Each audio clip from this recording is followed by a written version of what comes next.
Football Friday Night Extra, sponsored by Johnny's Pizza House, Williams Orthodontics, Guerrero and Guerrero the Injury Attorneys, Mer Rouge Tire, North Monroe Baptist Church, Bayou Kubota, and Pinnacle Family Health. Welcome back to Football Friday Night Extra, week number 5, come to a close. Great games today, a lot of games that we expected to be close, a lot of games that weren't as close as we thought they would be, but week 5 didn't disappoint, did it? It didn't, especially that Wasman and Carroll game. You know, I was hoping that Wasman would pull out a win, especially being at home, and they did, but it was an ugly win. Yeah, we got some classics tonight. You know, the Neville's Thursday game. A little closer. It was very much closer than I thought it was. I'm sorry, Thursday. I did give y'all a chance in that game, but y'all, they definitely did show up tonight. I'll tell you what, there was one game in particular that we all discussed, game of the week, and that game was everything we all expected. And we take you there now over to Ouachita High School as they hosted the undefeated Franklin Parish Patriots. I'll tell you what, this game got off to a hot start. It starts with Montrell Connor. He's going to run on 3rd down and long. A nice pickup for him, but it was not enough. Lions forced the punt. Chris Addison right there with a nice tackle. Now the Patriots, Desirian Ellis, remember the name. He goes right to work, escapes the pressure, scrambling, lets fly to Karan Jones in the end zone. That's a touchdown. Pats take an early 7-0 lead in this one, but the Lions, yeah, they would kind of wake up. Next possession, Montrell Connor going to take matters into his own hands, right up the gut, turns on the Jets. He's finally brought down deep into Patriots territory. That's going to set up the short touchdown run from Wydell Clark Jr. 2-point conversion, no good. Franklin Parish still holding on to that 7-6 lead. Now the Patriots, they would have to punt after some penalties from their own end zone. Check this out. It's blocked, recovered by Dallas Elmore of the Lions. And yeah, the Lions, they're set up in nice and great scoring position right here. That's going to set up Cam the Man Williams capitalizing on it. He finds his way into the end zone, and that gives the Lions a 13-7 lead. Now on the ensuing kickoff, Zay Boley going to do some nice things. He's going to have a nice return here, but we're not checking out the return here on this play. We're checking out the hit, and it's going to come from Gerard Jackson. Check this out. Boom. Yeah, big time hit right there from him. I tell you what, though, the Patriots, they would have to, they would get the ball back. Muff punt gives the Lions the ball back. MJ Dade finds the end zone, 20-7. I left at this point in the game, thought this game was out of reach. This game came down to the wire. Both teams battling back and forth, trading blows. It would be Ouachita coming away with a 51-47 win. All right, down on the other side of Highway 165, the battle of powerhouses, the Sterlington Panthers playing host to the Neville Tiger, 2 historic programs clashing. It was a showdown at Panther Stadium. Let's go ahead and get into it. Panthers at the goal line, QB keeper by J. Rob Breen. He gets the push he needs to get over that line to take the 7-3 lead into the second quarter. Panther defense feeding off that momentum. They collapse the pocket, get to Parker Robinson in the backfield for the big sack. Then Robinson trying to shake it off a little bit, trying to get things back on track. They dumps it off to the tight end, Thomas Campbell, and bloop, there goes the ball, and there goes TJ Debo Burks. Comes away with the turnover. Panthers surging right now. Get him the turnover chain, making plays. Now it's J-Rob again on the keeper, getting up the middle, slips through a few tackles, sidesteps the defense into a first down on the play. Then defense, they would hold stronger, force the field goal. Aiden Parker, Mr. Automatic, knocks it down 10-3. Panthers going to halftime with the lead. Lee Doty would surely take that one into the half against a good Neville squad. Tigers fighting back in the second half. Robinson rolls out, floats it to Caleb Vaughn at the back corner to tie this game up. Then at 10 apiece, Coach Collins loving it, said that's more like it. Let's keep it going. Tigers continue to surge on the next drive. Parker Robinson getting loose, goes downfield to Javari Lockhart. He comes down with the big reception. Tigers knocking on the door. Then they hand it off to the tailback. Lemons trots out to the left side and then decided let's cut it back to the inside on the right, then jaws right across for the touchdown, 17-10. Neville extends that lead. They have taken over late in the fourth quarter on 4th down. Panthers go to air, falls incomplete. Tigers escape in this one to stay undefeated, 17-10 over the Sterlington Panthers, and an absolute classic showdown. All right, now we head over to the city rivals, Wiseman and Carroll, and they battle it out once again. First play of the game, Carroll is back to receive it. Player gets hit hard. Helmets comes off along with the ball for a fumble recovery by Wiseman. Wiseman wasn't able to capitalize off this play with QB Terrence Long taking sacks after sacks for negative plays. Carroll would start to move the ball down the field slowly with a quick throw out and a stretch for the first down. QB would keep the ball for a run up the gut before colliding with the Wildcats defenders. QB would hand it off to the running back, and the Bulldogs would be stopped just a yard short of the end zone. Carroll run this play back so fast I even lost track of where the ball was. But all I know is Carroll would get on the board first with a touchdown. The game started off slow, but Wiseman would rely on being at home for the 20-15 win over Carroll. All right, we head over to Rebel Stadium. The Rebels hosting the Scotlandville Hornets.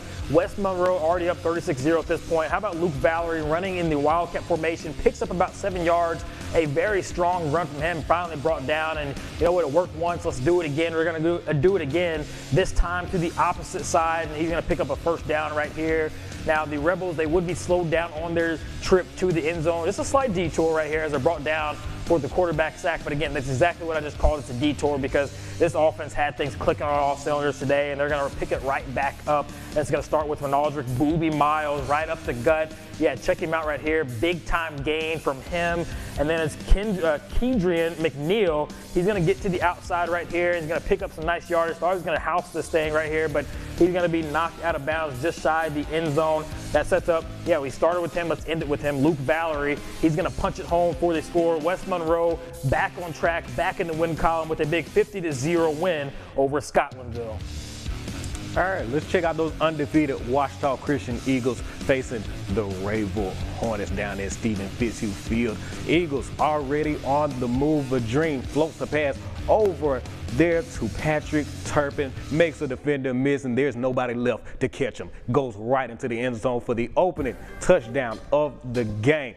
Gets them on the board. Rayville trying to answer. Hornets drop back, flings it downfield, but it's to the wrong shade of green. Cameron Voiland coming down with the INT, makes a quick run before being pushed out, and you knew it was coming. You know who I was going to. Gives it to Mr. Make It Look Easy. Make It Leonard shakes off a few tackles before they bring him down the side, striking distance. And then, you know what you just do? You just keep on feeding him. They give it to him once more, and he does the rest. Bulls his way into the end zone for another touchdown. OCS runs away with it, 45-8. All right, heading over to West Ouachita against Caldwell. Chiefs first possession, pitched to CJ Barr for a first down. Sam Ozark, quarterback keeper, for a Chiefs touchdown. As you can see, there was nobody guarding him, and he just went straight into the end zone. And look at that beautiful homecoming court. Chiefs would leave 7-0 over the Spartans at this point. Spartans ball fumble on the play, recovered by Taylor Martin, and it is now the Chiefs ball. Handoff to Marlon Owens for a first down, and he would just run right up the gut before being tackled by those defenders. Chiefs going for next play handoff. Chiefs going for two, Marlon Owens again for a 2-point conversion. And the Chiefs would lead 15-0 in the first quarter in the Spartans ball. Case Abrams pass pick. The Chiefs would never lose their lead, winning 55-13 over the Spartans. I'll tell you what, we're just now getting started here on Football Friday Night Extra. Lots of great games here. Just in that first block, we got more great football, including a big win for St. Fred. St. Fred, they're playing some good football right now. Yes, but they are. We'll have those highlights coming up after the break. Keep it right here on Football Friday Night Extra.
Football Friday Night Extra, sponsored by Johnny's Pizza House, Williams Orthodontics, Guerrero and Guerrero the Injury Attorneys, Mer Rouge Tire, North Monroe Baptist Church, Bayou Kubota, and Pinnacle Family Health.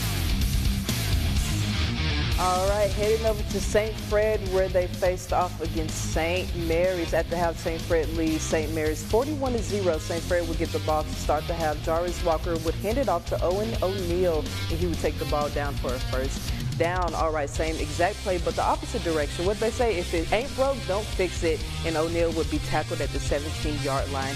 This was purely a ground game with no type of defense from St. Mary's. Walker to Daryl Cooper, and the Warriors will now be up 48-0.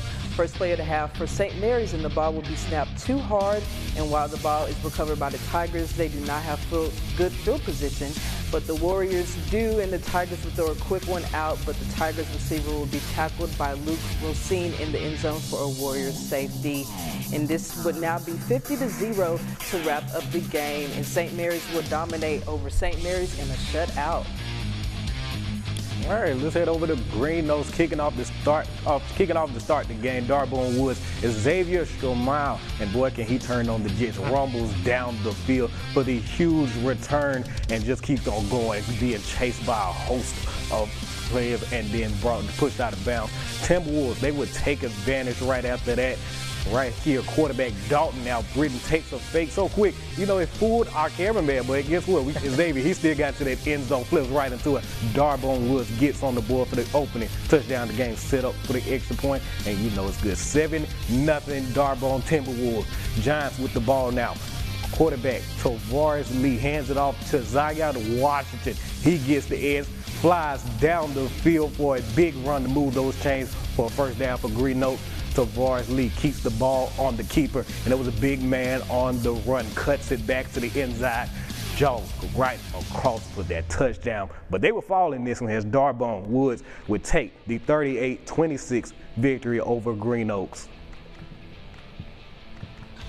All right, General Trash travels to Bastrop. In this matchup, General Trash QB sneaked for 7 yards, and he would just go right up the gut, and he would get in for the touchdown. But the Panthers would fail to convert the 2-point conversion, so now it is 6-0 General Trash. Bastrop driving before the half, bad snap, but Dylan Downs would recover and complete the pass to Adamian Moore for the Bastrop first down. And as you can see, he just runs on the side and he gets down by the defenders, and they move the chains, and General Trash will beat Bastrop 12-6.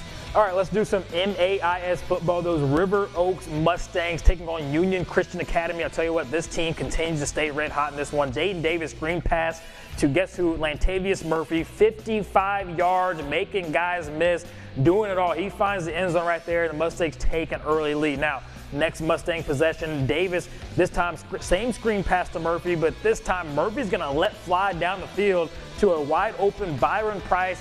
This touchdown is going to go for 60 yards. Yes, incredible stuff right there. Bo Barton and company getting a little tricky with their offense this one. How about some defense? Wasn't no offense. Union Christian back to pass. A few Mustangs there for the quarterback sack, but you know, we're going to get back to the offense. They're going to have some more tricks up their sleeves in this one. They go with a little toss to Lantavius Murphy. Oh, wait, he's going to go back to Jaden Davis, who's going to make the grab. Wide open, nobody around him, into the end zone for the score. Yeah, they just can't be stopped. You know, nobody can stop them. But how about this?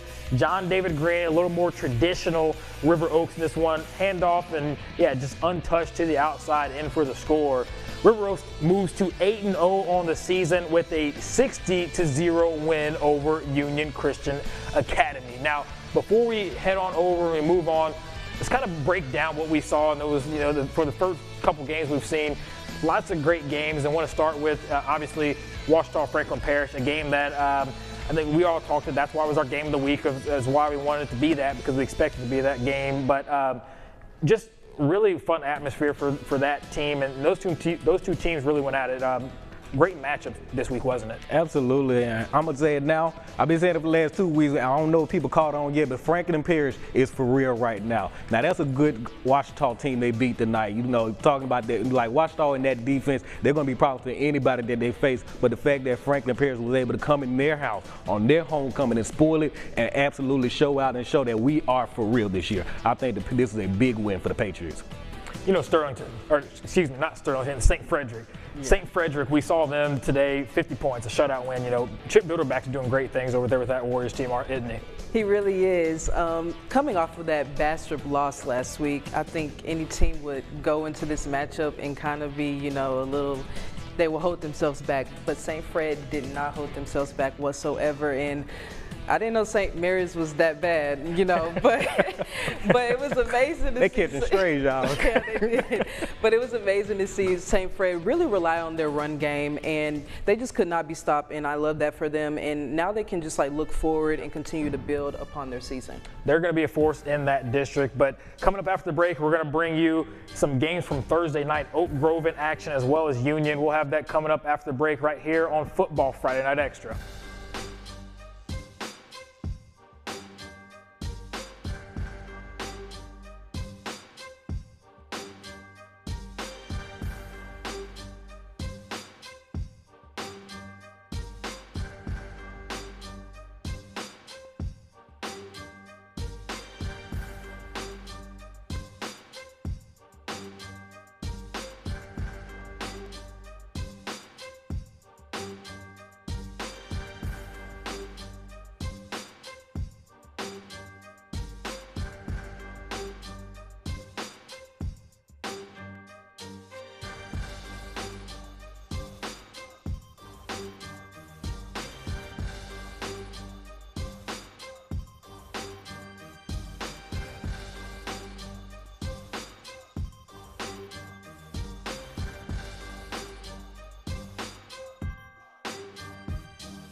Football Friday Night Extra, sponsored by Johnny's Pizza House, Williams Orthodontics, Guerrero and Guerrero the Injury Attorneys, Mer Rouge Tire, North Monroe Baptist Church, Bayou Kubota, and Pinnacle Family Health.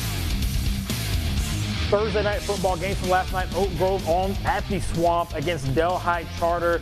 Gators would strike first in this one. It's Caden Wiggins to Jonas Carroll, a 71-yard touchdown strike to open this game up. Man, what a start for Delhi Charter. They would have a 6-0 lead early in this game, but the Tigers wake up, and Jackson Bradley, he's going to go to work. Quarterback sweep right here. He had the big man moving, picked up the first down on this play right there. And then it's Bradley again. This time he goes to the air. He's going to find his favorite target, Brody Stewart, in the end zone. Tony two-step, Tony toe tap, whatever you want to call it. He's in for the score right there. Oak Grove takes a 7-6 lead. Now the Gators trying to respond. A bad pitch right there. And it's going to be Ty Hurley. Going to bring him down for the big TFL right there. And then it's first play following a bad punt. Brody Stewart takes it 21 yards off the jet sweep, untouched, in for the score. 14-7. Oak Grove at this point in the game. Now some more defense from the Tigers. It's Isaiah Joels taking him out here, busting through that offensive line. He's going to get in the backfield quickly and shut this thing down in a hurry for the big tackle for loss. And, yeah, put that Oak Grove offense back on the field. When you got Jackson Bradley and offense on the field, they're going to do good things. Play action right here, Bradley to Joe Thomas Layton, wide open. Yeah, he's going to run somebody over at the back end of this thing just for fun. And there, touchdown, 6 points right there. Now, Delhi Charter trying to keep it close.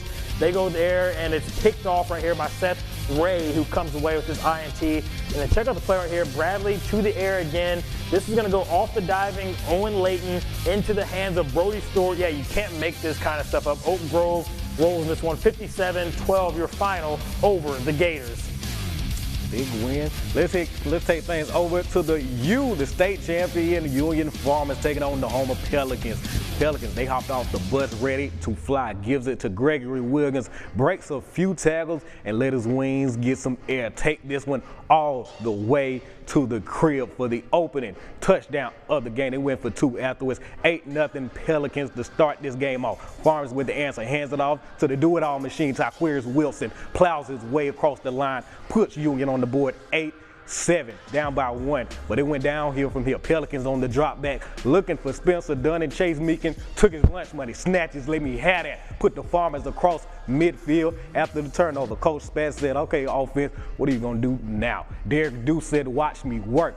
Burst through the teeth of the defense and says, see ya, I'm out of here. Takes it the distance for the touchdown. It was far from done. It was a long night for this defense, I'm telling you. Back in the red zone now after this, and then they toss it to Do again up the left side. Defender hanging on him, and he decided to take him for a ride and to pay the Farmers up 21-8. Well, how about the right side now? Toss it to the outside, and guess what? He's gonna make you sit down. Boom! Sit down. Do you want to see him again? I kind of do. Yes, we're going to see him one more time because it's Derek Dew again dragging him across for another touchdown. His third of the first half. Farmers blowing the doors off. Braxton Patterson wanted some shine, and then coming out of halftime, he's going to launch this one all the way down the field to Chase Meekin, and all the defense heard was bye-bye. Solo party in the end zone. Get Porky the Pig because that is all for Union. Gets back on track with 2 straight district wins with the 49-14 demolition over the Pelicans. And coming up after the break, we'll have some Arkansas football. Keep it right here on Football Friday Night Extra.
Football Friday Night Extra, sponsored by Johnny's Pizza House, Williams Orthodontics, Guerrero and Guerrero the Injury Attorneys, Mer Rouge Tire, North Monroe Baptist Church, Bayou Kubota, and Pinnacle Family Health. All right, El Dorado back at home, hosting Marion. This one tied up at the half.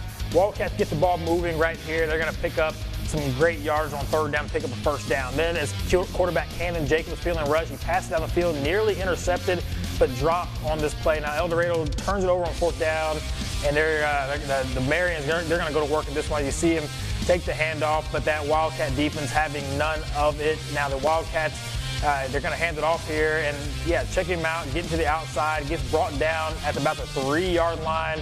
The ball's going to slip through though, and this ball's going to be fumbled.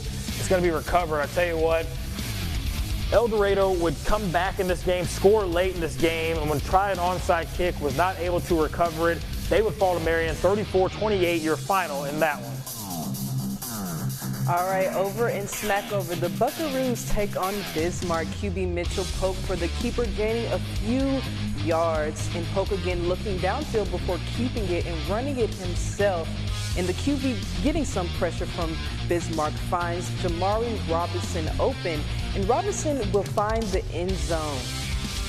Yep, got that. And he will find the end zone.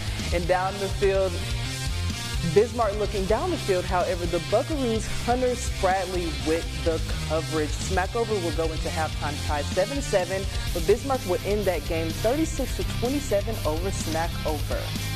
All right, let's head over to Parker's Chapel for homecoming night. The Trojans handed off to Isaiah Gray, going to make some room and going to go down the field for a big game for that first down. And then they're just going to give it up to Isaiah Gray again, up the middle for a few yards, trying to move those chains a little bit down the field. Dyson Duggan, the quarterback keeper, finding his way out of a tackle downfield for good yardage. But we already know we got to skip to the end. Let's go ahead. The Trojans would take this one easily, 46-8 over Center Point. And yes, that's a wrap for week 5 of high school football. Don't go anywhere. When we get back, we're kind of going to wrap things up officially, break down some games, and a big game Saturday with Ruston back in Texas. That's coming up after the break on Football Friday Night Extra.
Football Friday Night Extra, sponsored by Johnny's Pizza House, Williams Orthodontics, Guerrero and Guerrero the Injury Attorneys, Mer Rouge Tire, North Monroe Baptist Church, Bayou Kubota, and Pinnacle Family Health. Well, we survived yet another week of Football Friday Night Extra. Well, almost survived it. We got one more game coming up tomorrow over in Texas. Those Ruston Bearcats, big challenge for them against Stephenville, undefeated Stephenville, ranked number 1 in Class 4A in the state of Texas. This is going to be a fun test for Ruston, Jared Ball and company, isn't it? Yeah, absolutely it is. It's going to be their toughest test in Texas. You know, Stephenville isn't a team that you can kind of play around with. You got to come off the bus ready to play. They're going to bring in, I think Ruston has enough to get past them. You know, being in Texas for so long, like you say, that's they set at home right now. They get to come back home at least to Louisiana next week against Washita. But right now they got to focus on Stephenville, and that's going to be a tough matchup, and it's going to tell us how good this team is going across state lines and being able to handle their business. It's always cool to see Louisiana go to Texas and kind of dominate. So I was, looking to see Ruston come out 3-0. And although I love to sing this song, my Houston Astros sadly out of the playoffs. I love this song. The stars at night are big and bright, deep in the heart of Texas. Well, Ruston's going to come out there and knock those stars out tomorrow. And Jared Ball coming to do a great job. But this is going to be an interesting game because they really are two. It's like looking in the mirror. It's like Ruston's going to be looking at themselves. History winning championships. Undefeated record on the line tomorrow, ranked first in their class. Going to be a great game tomorrow. You've seen Ruston too, Ayana. Confident, aren't you? Oh yeah, I'm most definitely confident. From what I was always told, Texas teams were amazing and, you know, they could do no wrong. But just seeing how Russell has gone to Texas 2 times this far and 3 times tomorrow, I have no doubt that they will win against Stephenville. Well, that's all the time for Football Friday Night Extra. We'll see you right back here next week.